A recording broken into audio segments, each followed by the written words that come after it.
When you're mounting your rooftop attachments, you're typically driving in 3.5, maybe 4-inch lag screws or lag bolts into rafters.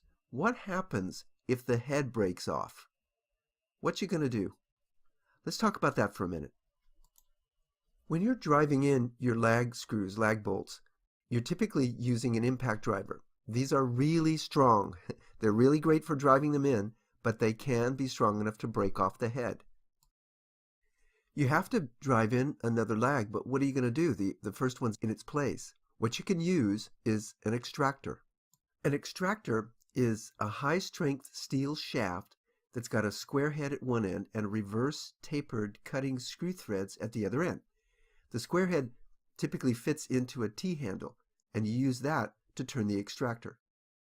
First thing you need to do is drill a hole into the shaft of that broken off lag screw so you can get the extractor into that hole and bite into it.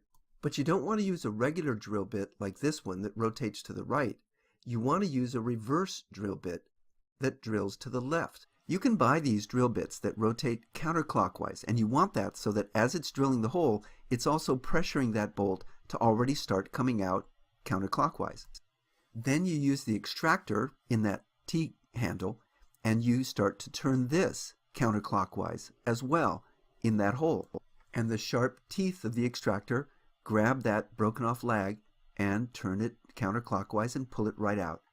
Hey, thanks for watching the training video using Interplay's simulation-based training program. You can keep watching our solar videos by clicking on the link to your left, or stay up to date on our latest solar snacks by subscribing on your right. To learn more about how the STP provides critical team training and helps you build an onboarding program at your company, please go to interplaylearning.com.